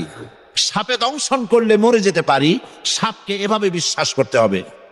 বাঘকে বিশ্বাস করতে পারে হতে হবে যে সে যে কোনো মুহূর্তে আমাকে হামলা করতে পারে। প্রত্যেক জিনিসের শক্তি সহকারে, আগুন সে জ্বালাতে পারে, পোড়াতে পারে, এই শক্তি সহকারে বিশ্বাস করতে হবে। আল্লাহরে বিশ্বাস করবেন কিভাবে? আল্লাহর গুণাবলী সহকারে। আমার স্রষ্টা, আমার রব, গোটা বিশ্বের রব, বিশাল আকাশের মালিক, জমিনের মালিক, বিস্তীর্ণ এই পৃথিবীর মালিক, সব কিছুর একচ্ছত্র মালিককে, আল্লাহ পাককে স্রষ্টা হিসেবে মানতে হবে। তিনি সৃষ্টি করেছেন, তিনি রব, তিনি সৃষ্টি করেন, তিনি প্রতিপালন করেন, তিনি পূর্ণতায় পৌঁছে দেন। এই হিসাবে তিনি তাকে বিশ্বাস করতে হবে। গোটা সৃষ্টিকে প্রতিপালন করার জন্য পানি দরকার। এই পৃথিবীর 4/3 ভাগ পানি আর 1 ভাগ স্থল। এই অতিরিক্ত পানি যে আল্লাহ বানালেন, 3 ভাগ পানি 1 ভাগ স্থল, এ পানি কি খামোখা বানিয়েছেন? না, এই পৃথিবীকে বাঁচায় রাখার জন্যই আল্লাহ পাক পানি বানায় রেখেছেন, অতিরিক্ত পানি বানাইছেন। আবার ওই পানি সব জায়গায় পৌঁছতে পারবে না বলে আল্লাহ বিরাট জলাধার বানিয়েছেন, সমুদ্র, মহাসমুদ্র, বিরাট বিরাট দরিয়া। এতে পানি সব জায়গায় পৌঁছবে না বলে আল্লাহ পাক আবার হাল বানিয়েছেন, নদী বানিয়েছেন, বিল বানিয়েছেন, হাওর বানিয়েছেন। পানি মাটির পরতে পরতে আল্লাহ পাক পানি রেখে দিয়েছেন। সুবহানাল্লাহ। তারপরে এতেও হবে না, সেই জন্য আল্লাহ পাক আবার সমুদ্র থেকে পানিগুলি তুলে মেঘমালায় পরিণত করে বৃষ্টির আকারে ফোঁটা ফোঁটা পানি দিয়ে কোথায় কোথায় শুকনা একটা বালুকণা আছে তাকেও খুঁজে বার করে পানি দিয়ে আল্লাহ পাক সিক্ত করে দেন, ভিজায় দেন। এ হচ্ছে আল্লাহ। তার এই প্রতিপালনের শক্তি সহকারে, গুণ সহকারে তাকে বিশ্বাস করতে হবে। সবকিছুর স্রষ্টা তিনি, মালিক তিনি। ওই আল্লাহ রাব্বুল আলামিন, তার গুণাবলী সহকারে বিশ্বাস করতে হবে। তার গুণ হচ্ছে তিনি খালিক, তিনি মালিক, তিনি রাজ্জাক। সকলের খাবার তিনি পৌঁছান, কারো খাবার তিনি, পৃথিবীতে যত প্রাণী তৈরি করেছেন সকলের খাবারও তিনি তৈরি করে দিয়েছেন। আল্লাহ পাক বলেছেন, পৃথিবীর ভিতরে এমন কোন প্রাণী নাই, এমন কোন জীব নাই যার রিস্কের দায়িত্ব আমি আল্লাহ গ্রহণ করি নাই। সুবহানাল্লাহ। সমস্ত প্রাণীর খাদ্য তিনি পৌঁছে দিয়েছেন, কোন জিনিস তিনি বাকি রাখেন নাই। আল্লাহকে বিশ্বাস করতে হবে, তিনি রাজ্জাক, তিনি খালেক, তিনি রব, তিনি স্রষ্টা। এই আল্লাহ পাকের যে 99টি নাম আছে, সমস্ত নাম হচ্ছে গুণবাচক নাম। এই গুণবাচক নাম দিয়ে তার গুণ সহকারে তাকে বিশ্বাস করতে হবে। গেল 2 নম্বর। 3 নম্বর হচ্ছে আল্লাহ পাকের ক্ষমতা। আল্লাহরে বিশ্বাস করবেন ক্ষমতা দিয়ে। কি ক্ষমতা? আল্লাহ রাব্বুল আলামিন, তার ক্ষমতা হচ্ছে দিনকে রাত বানাতে পারেন, রাতকে দিন বানাতে পারেন, সাগরকে নগর বানাতে পারেন, নগরকে সাগর বানায় দিতে পারেন, পথের মানুষ ধরে, রাস্তার মানুষ ধরে প্রেসিডেন্ট বানায় দিতে পারেন, আবার প্রয়োজনে ফাঁসির মঞ্চে চড়াই দিতে পারেন। আল্লাহ রাব্বুল আলামিন জিন্দাকে মৃত্যু করেন, মৃত্যুকে জিন্দা করেন। সবকিছুর ক্ষমতা, প্রচন্ড ক্ষমতার মালিক। এই ক্ষমতা অ্যাপ্লাই করার জন্য আল্লাহ রাব্বুল আলামিনের কোনো বাটন টেপা লাগে না, সেনাবাহিনী ডাকার দরকার হয় না। শুধু বলেন 2টা অক্ষর, শুধু 2টা অক্ষর কোড হও, সাথে সাথে হয়ে যায়। এটা 2টা ব্যাখ্যা আছে। একটা হচ্ছে যেটা আল্লাহ পাক এখনই চান সেটা কোন বলার সাথে সাথে তখনই হয়, আবার যেটা এখন চান না কিছু পরে, সেটার জন্য কোন বলার সাথে সাথে সেটার হওয়ার প্রক্রিয়া শুরু হয়ে যায়। আল্লাহ পাক ইচ্ছা করলে সব জায়গায় এটা করে দিতে পারেন। আমি ভূমিকম্প কেমনে হয় আমি সেটা দেখেছি। আজ থেকে কয়েক বছর আগে ক্যালিফোর্নিয়া, আমেরিকার একটি স্টেট, লস অ্যাঞ্জেলেসে ভূমিকম্প হয়েছিল। ওই দেশে রাস্তা আছে 2 তলা, 3 তলা, 4 তলা, ফ্লাইওভার গুলি 3 তলা, 4 তলা পর্যন্ত। এই দৃশ্যটা ওয়াশিংটনের নাসা, যেখানে মহাশূন্য গবেষণাগারের কয়েকটা অফিস আছে, তার একটি অফিস আছে ওয়াশিংটন।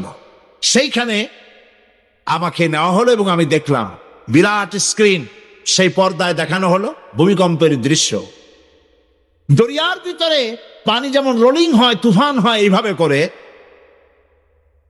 যখন ভূমিকম্প শুরু হলো তখন ক্যালিফোর্নিয়ার রাস্তাঘাট, মাটিগুলি, বিল্ডিংগুলি দেখতেছিলাম, মাটির মধ্যে দরিয়ার মতো তুফান হচ্ছে এরকম করে। পাটিসাপটা পিঠা আপনারা দেখেছেন বা ডিমের মামলেট দেখেছেন, এইটা যেমন জড়ায় 2 তলা, 3 তলা রাস্তাগুলি একটার পর একটা পেঁচাইয়া, দুমড়ে মুচড়ে মুহূর্তের ভিতরে, 1 মিনিট তো নয়, কয়েক সেকেন্ডের ভিতরে সব শেষ হয়ে গেল, লন্ডভন্ড হয়ে গেল। এইখানে কোনোদিন মানুষের বসতি ছিল বলে তার কোনো প্রমাণ নাই। কিন্তু দুর্ভাগ্যজনক সত্য এই, মানুষ এগুলি চোখে দেখে তারপরেও বিশ্বাস করতে পারে না। কপাল পোড়া। এগুলো কি? কপাল পোড়া, বিশ্বাস করতে পারে না। ক্ষমতায় যে যখন থাকে তখন চতুর্দিকে অন্ধকার দেখে, মনে করে যে এ ক্ষমতা আর আমার হাত থেকে যাবে না, যা খুশি তাই করব। কিন্তু তোমাকে নিয়ন্ত্রণ করার আরেকজন আছেন, আছেন কিনা? সেজন্য আল্লাহ পাক বলেছেন, ওয়ামুদ্দুহুম ফি তুগয়ানিহিম ইয়ামাহুন। আমি যারা সীমা লঙ্ঘন করে, আমি ঢিল দেই, একশোটে ধরি না, ঢিল দেই, দেখি কদ্দুর পারো। এই জন্য তো ফেরাউন বেঁচে ছিল 950 বছর। কোন কোন কেতাবে লেখা আছে 950 বছর হায়াত পেয়েছিল, জানি না কত বছর পাইছিল। 950 বছরের ভেতরে একদিন তার সর্দিও হয় নাই। ও যেন বলতে না পারে যে যদি আমার অসুখ বিসুখ হইতো তাও তো আমি আল্লাহ তোমারে ডাকতাম। আল্লাহর বিশ্বাস করি কিন্তু আল্লাহর আইন মানি না, এই বিশ্বাসের কোন দাম আছে? বলেন দাম আছে? আল্লাহকে বিশ্বাস করি অথচ ইসলামকে বলি মৌলবাদ। ইসলামের কাজ যারা করে তাদেরকে বলি মৌলবাদী। আর যাই হোক, এগুলো মুসলমান না, এগুলি মুনাফিক। জন্য আল্লাহ পাক বলছেন জাহান্নামের কঠিন শাস্তি থেকে বাঁচার জন্য আমার সাথে ব্যবসা করো। এই ব্যবসার মধ্যে 3টা পুঁজি। আমার সাথে ব্যবসা করো, সেই ব্যবসার পুঁজি হলো 3টি। এখন আল্লাহর প্রতি ঈমান আনলে পরে উপকার কি কি কি উপকার হয়? ঈমান, আল্লাহর প্রতি ঈমান আনলে অনেক লাভ। আল্লাহর উপরে ঈমান আনার 1 নম্বরের লাভ হচ্ছে আত্মমর্যাদার সৃষ্টি হয়। যারা আল্লাহর উপর ঈমান আনে তাদের আত্মমর্যাদার সৃষ্টি হয়, পার্সোনালিটি, শখসিয়ত তৈরি হয়। এমন শখসিয়ত হয়, শখসিয়ত মানে কি? পার্সোনালিটি। পার্সোনালিটি মানে কি? ব্যক্তিত্ব তৈরি হয়। সে কোনো পাগল শ্রেণীর লোক হয় না, তার চলায়, তার বলায়, তার ওঠায় ব্যক্তিত্বের ছাপ ফুটে ওঠে। এই ব্যক্তিত্বের পরিস্ফুটনের কথা বিশ্বকবি বলেছেন। আল্লামা ইকবাল রহমতুল্লাহ আলাইহি তিনি বলছেন নিজের ব্যক্তিত্বের পরিস্ফুটন এভাবে গড়ে তোলো, পার্সোনালিটি, শখসিয়ত এভাবে তৈরি করো যাতে আল্লাহ পাক তোমার তকদির লেখার সময় তোমারে জিজ্ঞেস করে, বান্দা তুই বল তোর তকদিরটা আমি কিভাবে লিখবো। সুবহানাল্লাহ বলেন। ঈমান যে আনে তার মধ্যে মর্যাদার সৃষ্টি হয়, সে কোনো কিছুকে ভয় পায় না, আত্মমর্যাদা আসে। আল্লাহর প্রতি ঈমান আনায় মানুষ বিনয় এবং বিনম্র প্রকাশ করে, সে অহংকারী হতে পারে না। আল্লাহর উপরে যে ঈমান আনে সে অহংকারী হইতে পারে না, কারণ আল্লাহ বলে দিয়েছে এরা অহংকারী, যারা স্বৈরাচারী, যারা জালিম। আল্লাহ পাক তাদেরকে বলছেন, হে পৃথিবীর মানুষেরা, জেনেরা, যদি সম্ভব করতে পারো, আমার আইন ভালো লাগে না, আমার ইসলাম পছন্দ হয় না, আমার আলেম ভালো লাগে না, আমার কোরআন ভালো লাগে না, অবস্থা যদি এমনটি হয়, বেরিয়ে যাও, বেরিয়ে যাও।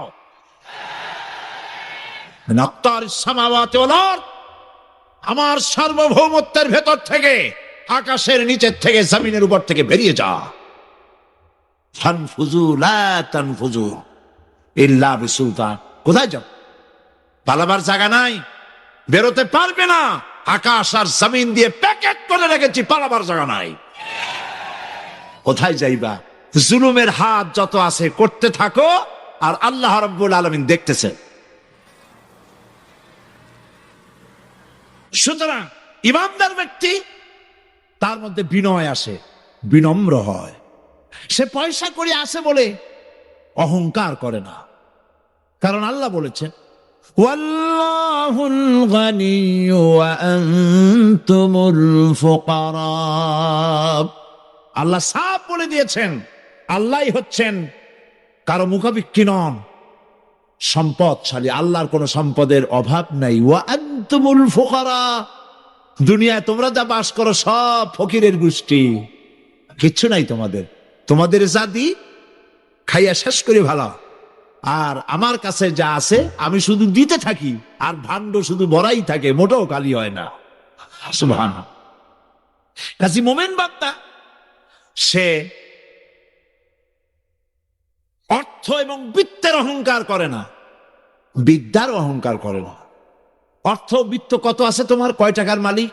আল্লাহ যদি ইচ্ছে করে ব্রেনের ভিতরে যদি টিউমার ঢুকায় দেন, ব্রেনের একটা নার্ভ আর একটা নার্ভের সাথে জড়ায় দেবেন, জায়গা হবে কোথায়? হেমায়তপুর। হেমায়তপুর কোথায়? কাছেই, পাবনা।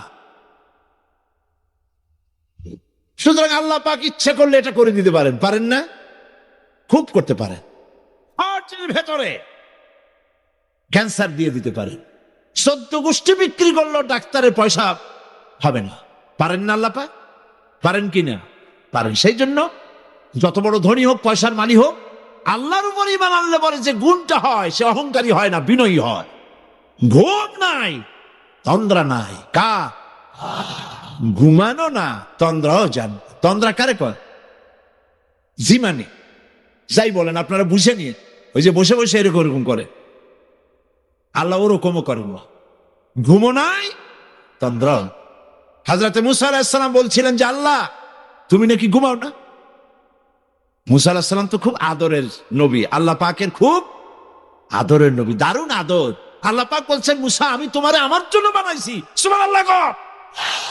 কোরআন শরীফে আছে আল্লাহ পাক বলছেন মুসা আমি তোমারে আমার জন্য বানাইছি।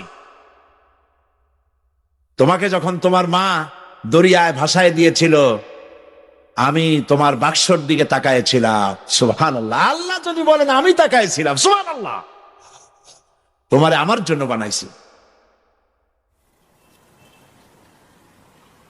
সুতরাং হযরত মুসা আলাইহিস সালাম তিনি বলছেন আল্লাহ পাককে খুব আদরের নবী, তো আল্লাহ তুমি নাকি ঘুমাও না। আল্লাহ কয় তুমি বিশ্বাস করো না। হযরত মুসা আলাইহিস সালাম বললেন আল্লাহ অবশ্যই বিশ্বাস করি, তবে বুঝি না বিষয়টা কি, বুঝি না কেমনে না ঘুমাই পারে, বুঝি না। আল্লাহ আচ্ছা ঠিক আছে, তুমি যখন বিশ্বাস করছো তখন আর অসুবিধা নেই, বিশ্বাস না করলে মুসিবত ছিল। পয়গম্বর মানুষ তাকে তো বলতেই হবে বিশ্বাস করি, তবে বুঝি না। আল্লাহ কয় ঠিক আছে বিশ্বাস যখন করো আমি বুঝাই দেবো, নিয়ে আসো এক গ্লাস পানি। এক গ্লাস পানি নিয়ে আসলাম, দাঁড়ায় থাকো। মুসা আলাইহিস সালামকে আল্লাহ বললেন পানি নিয়ে দাঁড়ায় থাকো, আর ঘুমের আল্লাহ করলেন মুসারে ধর। মুসা আলাইহিস সালামের ঘুম এসে গেল। ঘুমের আমেজে একটা শিথিল হয়ে গ্লাসটা পড়ে ভেঙ্গে চুরমার হয়ে গেল। হযরত মুসা আলাইহিস সালাম ভয় পেয়ে গেলেন।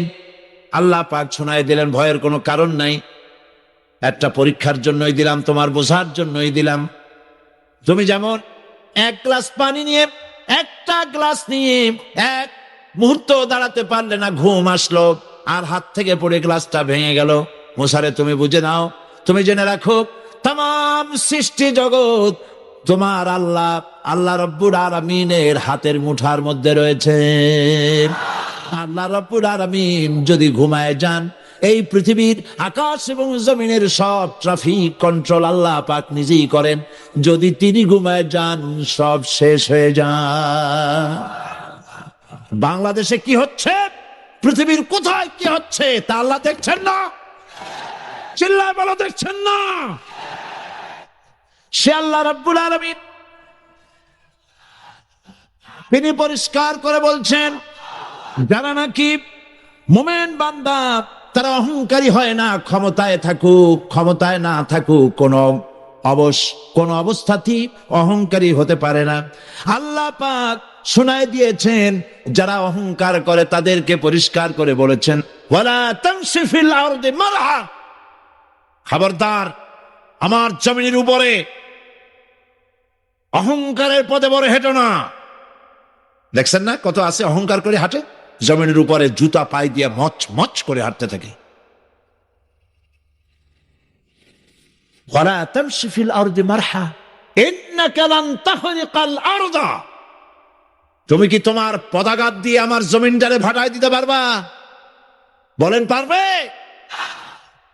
যদি শক্তি থাকে দাও লাথি, তোমার ঠ্যাং ভাঙবে, মাটির কিচ্ছু। ওয়ালান তাখরিকাল আরদা মা, তুমি আমার এই জমিনটাকে ধসাই দিতে পারবে না। আর ওয়ালান তাবলুগাল জিবালা তুলা, আর পাহাড়ের উচ্চতা লাফ দিয়ে তুমি ছাড়াই যেতে পারবে না। আমার জমিনও ফাটাইতে পারবে না লাথি দিয়া, লাফ দিয়ে পাহাড়ের উচ্চতাও ছাড়াইতে পারবে না। তো এত লাফাও কেন? কম লাফাও, শক্তি কম দেখাও। আল্লাহ রাব্বুল আলামিন আবার বলেন আল্লাহর বান্দা যারা, সত্যিকারের বান্দা যারা, তারা দুনিয়ার বুকে বিনয়ের সাথে হাঁটে, মাথা নিচু করে বিনয়ের সাথে হাঁটে। সুবহানাল্লাহ আলহামদুলিল্লাহ। তো এই আল্লাহর প্রতি ঈমানের সব থেকে বড় লাভ হচ্ছে আত্মমর্যাদা সম্পন্ন বানায়। ঈমান তাকে বিনয় এবং বিনম্র বানায়, অহংকারী বানায় না। আর অহংকার করে তুমি যাবা কই? কদ্দুর ক্ষমতা তোমার? আল্লাহ কোরআন শরীফের বহু আয়াত দিয়ে এই কথাগুলি বলেছেন। আর এটা গেল 2। আল্লাহর উপরে ঈমান আনার 3 নম্বরের ফায়দা হলো মুমিন ব্যক্তির মধ্যে বীরত্ব এবং নির্ভীক ভাব তার মধ্যে এসে যায়। সে নিজে মুজাহিদ, সে বীর, সে কাপুরুষ নয়। সুবহানাল্লাহ। আল্লাহর উপর ঈমানের কারণে বীরত্ব এবং নির্ভীকতার প্রশিক্ষণ তার মধ্যে তৈরি হয়ে যায়। কারণ মানুষের সবচেয়ে বড় ভয় হলো মৌতের। বলেন তো দেখি, বড় ভয় কিসের? বলেন সবাই। আর যারা বললেন না তারা, তাদের মৌতের কোনো ভয় নেই। মৌতের ভয় আছে কিনা? আছে। কিন্তু ভয় করে যাবেন কই? ভয় তো সেইটারে করা যায় যেটাকে ভয় করে এড়ানো যায়। এখন মৃত্যুকে ভয় করে আপনি কি এড়াইতে পারবেন? পারবেন? আল্লাহ পাক বলছেন মুমিন নির্ভীক হবে, বীরত্বে পরিপূর্ণ হবে, কাপুরুষ হবে না, মৌতের ভয়তে পালায়ে বেড়াবে না। আল্লাহ পাক বলছেন মরণ থেকে পালাও তুমি, মরণ তোমায় লইবে ঘিরি, যদিও সুদূর আকাশ পানে, লুকাও সেথায় লাগিয়ে সিঁড়ি। এ মহারোগের চিকিৎসক নাই, নাই সে ঔষধ জগতে, খুঁজিয়া কাতর হইলে কি হবে, পারিবে না তারে ফিরাতে। মৃত্যু যখন তোমার এসে যাবে, তোমাকে মৌতের হাত থেকে কেউ রেহাই দিতে পারবে না। মৃত্যু তোমার হবেই। সুতরাং মৌত যখন হবে তখন তাকে ভয় করে তো কোনো লাভ নাই। আর মৃত্যু কোথায় হবে, কখন হবে, আমরা কেউ জানি না। কোন মাঠে, কোন ময়দানে, কখন মৌত হবে কারো জানা নাই। আল্লাহ পাকের কি প্রচন্ড ক্ষমতা, কি ইচ্ছা তা।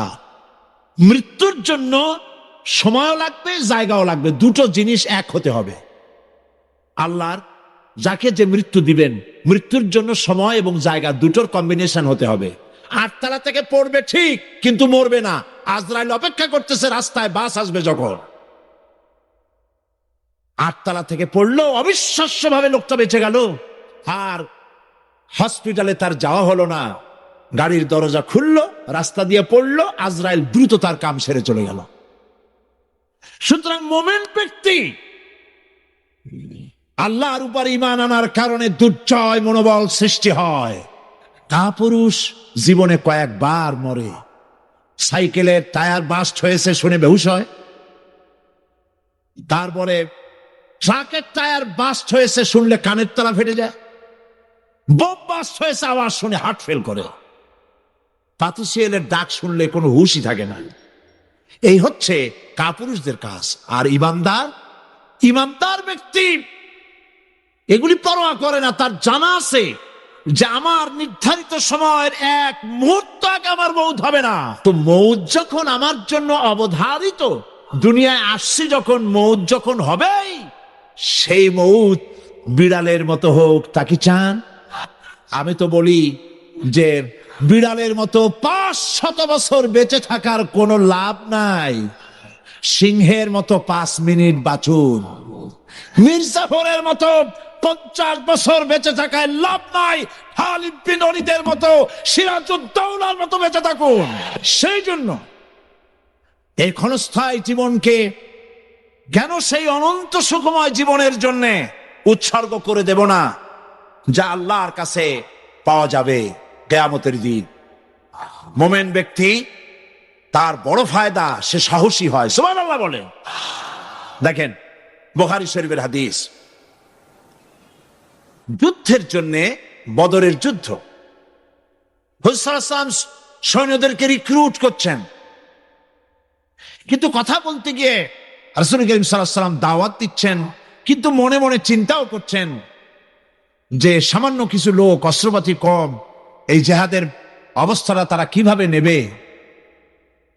একজন যুবক সাহাবী দাঁড়ায় গেলেন, তার নাম মিকদাদ রাদিয়াল্লাহু তাআলা আনহু। যুবক, এই পৃথিবীতে যুবকদের ইসলামের সবচাইতে অবদান কাদের? চিল্লায় বলো। যুবকদের অবদান সবচাইতে বেশি। হযরত মিকদাদ রাদিয়াল্লাহু তাআলা আনহু তিনি দাঁড়ায় গেলেন। তিনি বললেন, ইমদি বিনা ইয়া রাসূলুল্লাহ হাইসুমা তাশা। হাদিস, হে রাসূল, আপনি আমাদেরকে নিয়ে চলুন, কত সৈন্যতারা আসতেছে, কত অস্ত্র নিয়ে আসতেছে, এটা আমাদের ভাববার বিষয় নয়। আপনি আমাদের নিয়ে চলুন, হাইসুমা তেশা আয় হাইসুমা আমারাকাল্লাহ, আল্লাহ আপনাকে যেদিকে আমাদের নিয়ে যাইতে কয় আপনি সেই দিকে আমাদের নিয়ে চলুন। অর্থাৎ হে রাসূল, আমরা বনি ইসরায়েলের মতো বলবো না। শোনেন, আমরা বনি ইসরায়েলের মতো বলবো না যে মুসা তুমি এবং তোমার আল্লাহ এই দুইজনে গিয়ে ফেরাউনের বিরুদ্ধে যুদ্ধ করো, আমরা যাবো না, আমরা এরকম বসে থাকবো। এই কথা আমরা বলবো না। আমরা মুসা আলাইহিস সালামের উম্মত নই, আমরা মুহাম্মদ সাল্লাল্লাহু আলাইহি ওয়াসাল্লামের উম্মত। বরং আমরা বলবো বাল ইযহাব আনতা ওয়া রাব্বুকা ফাকাতিলা ইন্না মাআকুমা মুকাতিলুন। বরং আমরা বলবো আপনি চলুন, আমরা আপনার সাথে আল্লাহর হুকুম মাফিক লড়বো, জিহাদ করব। ততক্ষণ পর্যন্ত মা দামাত আইনুম মিন্না তাতাররাফ, যতক্ষণ পর্যন্ত আমাদের চোখের পাতা নড়তে থাকে ততক্ষণ আপনার সাথে থেকে কাফেরের বিরুদ্ধে লড়াই করে যাব। জীবনের পরোয়া তারা করেন নাই, জীবনের পরোয়া করেননি। হুজুর সাল্লাল্লাহু আলাইহি ওয়াসাল্লাম দারুণ ভাবে খুশি হয়ে গেলেন। হুজুর হেজিটেট ফিল করছিলেন যে এই সামান্য কিছু লোক, অস্ত্র নাই পাতি নাই, এতগুলি লোকের বিরুদ্ধে যুদ্ধ করতে যাবে। যুবকের মুখে এই কথা শুনে হুজুর দারুণ খুশি হলেন। আল্লাহর নবী বললেন, ও সাহাবীরা, তোমাদের মনোভাব যখন এই, তোমাদের মানসিকতা যখন